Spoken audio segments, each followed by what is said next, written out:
Selamat bertemu kembali dengan saya, Bapak Epin Said, dalam pelajaran PPKN atau Pendidikan Pancasila dan Kewarganegaraan untuk kelas 7 semester pertama pada pertemuan yang ke-11 ini. Materi kita kali ini dari bab 3, Perumusan dan Pengesahan Undang-Undang Negara Republik Indonesia tahun 1945.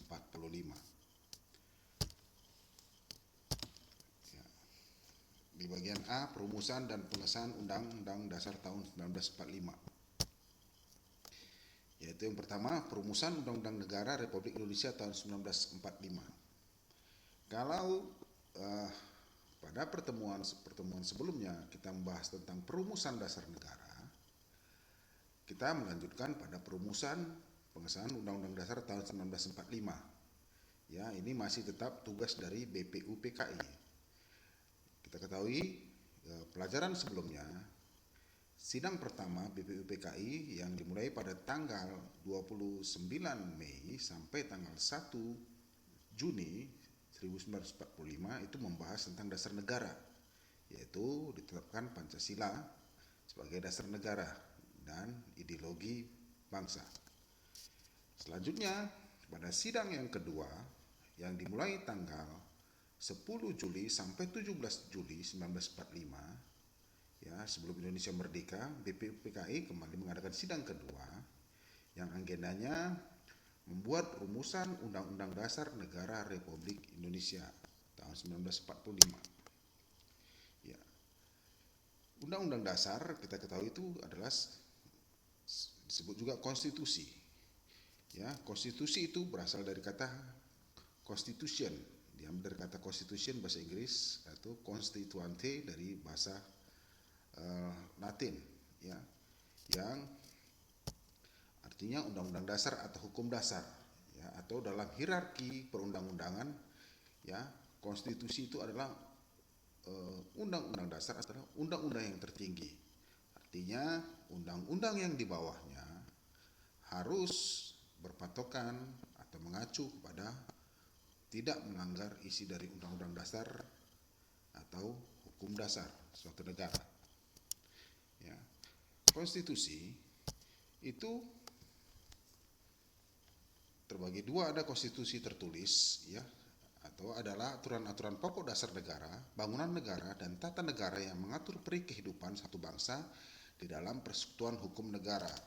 Jadi artinya undang-undang suatu negara itu dalam hierarkinya, konstitusi adalah undang-undang tertulis tertinggi, ya, dan kalau di Indonesia ada 7 tingkat undang-undang, mulai dari konstitusi, ya, TAP MPR, peraturan pemerintah pengganti undang-undang, kemudian peraturan pemerintah atau PP, kemudian peraturan presiden, dan peraturan kepala daerah tingkat 1 dan peraturan kepala daerah tingkat 2. Itulah hierarki undang-undang di Indonesia. Ya, jadi tetap mengacu pada konstitusi sebagai hukum dasar negara yang tertinggi. Kemudian ada konstitusi tidak tertulis atau disebut konvensi, yaitu kebiasaan ketatanegaraan yang sering timbul dalam suatu negara. Artinya misalnya proses mufakat yang diambil dalam suatu musyawarah dalam penetapan TAP MPR, ya, itu dimasuk dalam jenis konvensi.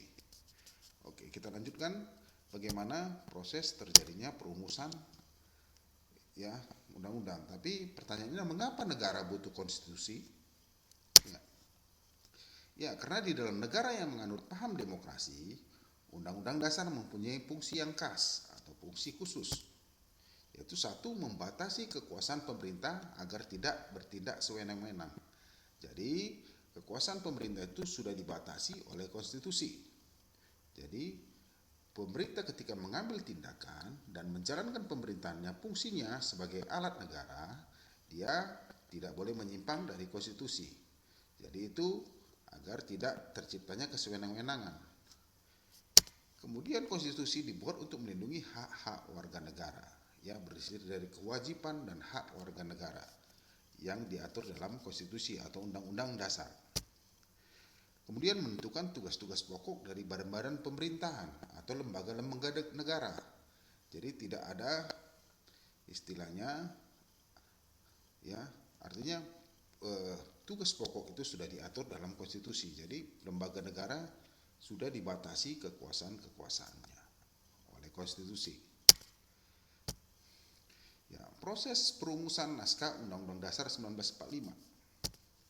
Ya, dalam perumusannya saya sudah jelaskan bahwa BPUPKI melakukan 2 kali sidang. Sidang pertama 29 Mei sampai 1 Juni 1945 itu membahas tentang perumusan dasar negara. Karena pada saat itu Indonesia belum merdeka, tetapi sudah ke arah kemerdekaannya, maka perlu dibuat suatu dasar negara sebagai ideologi negara atau ideologi bangsa yang menyatukan seluruh warga negara Indonesia yang terikat dalam satu dasar negara, yaitu Pancasila. Kemudian sidang BPUPKI yang kedua yang dimulai dari 10 Juli sampai 17 Juli 1945 membuat rumusan Undang-Undang Dasar Negara Republik Indonesia atau konstitusi. Ya. Pada masa sidang kedua itu 10 sampai 17 Juli 1945, ya, yang dibahas pertama hal-hal teknis tentang bentuk negara dan pemerintahan baru yang akan dibentuk. Artinya sebelum dibentuk sudah dirancang akan ke arah mana negara Republik Indonesia ini. Apa bentuk negara itu sudah dirancang dalam masa sidang kedua, ya. Jadi agar nanti ketika Indonesia sudah merdeka, maka bangsa Indonesia sudah siap menjadi suatu negara yang dapat pengakuan baik secara de facto dan de jure dari dunia internasional. Ya. Hal-hal teknis itu, ya, untuk membahas hal-hal teknis itu dibentuknya panitia hukum dasar atau panitia perancang undang-undang atau panitia kecil yang diketuai langsung oleh Soekarno, ya, Insinyur Soekarno. Insinyur Soekarno dari 19 orang ini dibentuk lagi 7 orang panitia kecil pembantu panitia perancangan undang-undang yang diketuai oleh Supomo. Dan anggotanya antara lain Amaramis, ya, terdiri dari beberapa agama, ya, ada dari kelompok agama Islam, agama Kristen, dan beberapa suku yang ada di Indonesia ini membentuk panitia kecil yang diketuai oleh Dr. Supomo untuk membuat, ya, rancangan undang-undang, ya. Dari hasil panitia kecil itu pada tanggal 13 Juli 1945 berhasil menyepakati satu tentang lambang negara, ya. Lambang negara yaitu mulai dari Pancasila sebagai dasar negara dan bendera merah putih sebagai bendera nasional Indonesia. Kemudian di situ dapat juga dirancang bentuk negara kesatuan, bahwa bentuk negara Indonesia ketika merdeka nanti adalah negara kesatuan. Jadi sebelum merdeka sudah dirancang bentuk negara kita ini akan negara apa, ya, dari Sabang sampai Merauke, ya, bahwa negara Indonesia bentuknya adalah negara kesatuan. Kemudian penyebutan MPR atau Majelis Permusyawaratan Rakyat sudah dirancang di sini, ya. Nanti ketika Indonesia merdeka ada dibentuknya suatu Majelis Permusyawaratan Rakyat. Kemudian yang keempat membentuk panitia, ya, penghalus bahasa, ya. Penghalus bahasa ini artinya setelah naskah undang-undang ini diberikan kepada penghalus bahasa untuk membuat bahasa dalam bahasa Indonesia yang halus, yang lebih dapat disederhanakan dan dimengerti oleh seluruh rakyat Indonesia. Ya, setelah 13 Juli, pada tanggal 14 Juli, BPUPKI, ya, sidang yang 14 Juli,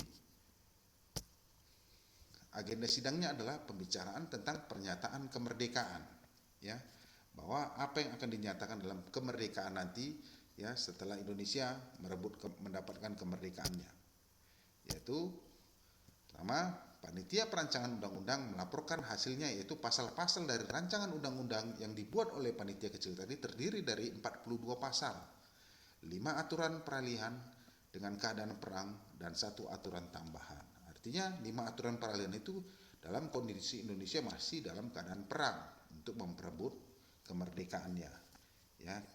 Sebelum ini, ingat, ya, ini dibentuk sebelum Indonesia merdeka. Jadi masih berbentuk rancangan dan rumusan. Kemudian sidang BPUPKI 15 Juli ya dilanjutkan pada 15 Juli ya agendanya sidang pembahasan rancangan undang-undang, yaitu sebagai ketua perancang undang-undang Soekarno menjelaskan tentang naskah yang dihasilkan dan mendapat tanggapan dari Muhammad Hatta. Jadi agenda sidang itu pembahasan rancangan undang-undang. Undang-undang itu sudah selesai dibuat, dirancang. Ya tadi ya yang dilaporkan oleh Supomo, ketua panitia kecil itu ya menyampaikan bahwa pasal-pasalnya terdiri dari 42 pasal, 5 atur peralihan dengan 1 atur tambahan itu. Kemudian setelah dilaporkan Supomo kepada Soekarno membacakannya yaitu pada agenda pembahasan undang-undang itu pada sidang BPUPKI yang tanggal 15 Juli 1945 dan mendapat tanggapan dari Mr. Muhammad Hatta. Kemudian dilanjutkan sidang BPUPKI setelah memberikan tanggapannya pada tanggal 16 Juli secara bulat dan secara mufakat diterimanya naskah undang-undang dengan bulat. Selain itu diterima usul-usul dari Panitia Keuangan dan Pembela Tanah Air. Dengan demikian selesai tugas BPUPKI dan tanggal 17 Julinya dibubarkanlah PKI karena tugasnya untuk membuat rancangan undang-undang sudah selesai. Jadi lanjut ke ya pengesahan Undang-Undang Negara Republik Indonesia ya. Setelah panitia BPUPKI dibubarkan, kemudian dibentuklah PPKI yang mengadakan sidang pada tanggal 18 Agustus 1945 atau tepat 1 hari setelah Indonesia merdeka. Dari hasil sidang PPKI itu ya mengesahkan Undang-Undang Dasar 1945 sebagai konstitusi negara. Yang kedua, mengangkat Insinyur Soekarno sebagai presiden dan Dr. Muhammad Hatta sebagai wakil presiden dan membentuk Komite Nasional Indonesia Pusat ya. Komite Nasional ini atau disebut dengan KNIP ini dibuat fungsinya sementara untuk membantu presiden menjalankan pemerintahan dan membentuk lembaga-lembaga negara karena pada saat itu belum ada MPR, belum ada DPR. Jadi masih yang ada KNIP karena Indonesia pada saat itu masih dalam transisi baru merdeka. Ya. Kemudian dalam sidang PPKI itu ada perubahan yang dilakukan PPKI pada rumusan pembukaan Undang-Undang Dasar Naskah Piagam Jakarta, yaitu Naskah Piagam Jakarta itu menghasilkan dasar negara tentang Pancasila dan batang tubuh Undang-Undang Dasar hasil sidang kedua BPUPKI. Perubahannya itu ada 4, ya, ada 4 hal pokok yang dirubah. Yang pertama, kata mukadimah diganti dengan pembukaan, ya, mukadimah yang dibuat dalam Piagam Jakarta atau Jakarta Charter yang dikeluarkan pada tanggal 22 ya, yang dikeluarkan pada tanggal 22 Juli 1945 itu diganti menjadi pembukaan ya, itu yang pembukaan yang ada sekarang di Undang-Undang Dasar 1945 ya. Kemudian sila pertama ya dari yang tertulis tercantum dalam Piagam Jakarta itu diganti ya, yaitu sila ketuhanan dengan kewajiban menjalankan syariat Islam sebagai pemeluk umumnya diganti dengan rumusan ketuhanan yang Maha Esa. Ya, kenapa diganti? Ini atas usulan Muhammad Hatta ya, bahwa negara Indonesia itu bukan negara agama, bukan milik satu agama, tetapi milik berbagai macam suku bangsa dan agama yang ada di Indonesia yang turut berperan berjuang bersama dengan nasib yang sama untuk merebut Indonesia dari tangan penjajah. Ya. Kemudian perubahan pasal 6 Undang-Undang yang berbunyi Presiden ialah orang Indonesia asli yang beragama Islam diganti menjadi Presiden ialah orang Indonesia asli. Artinya semua warga negara Indonesia apapun suku bangsanya ya berhak menjadi Presiden Republik Indonesia selama memenuhi syarat untuk menjadi seorang Presiden Republik Indonesia. Kemudian yang keempat, pasal 28 Undang-Undang Dasar 1945 yang berbunyi negara berdasar atas ketuhanan dan kewajiban menjalankan syariat Islam bagi pemeluk-pemeluknya diganti menjadi pasal 29 Undang-Undang Dasar 1945 yang berbunyi negara berdasarkan ketuhanan yang Maha Esa.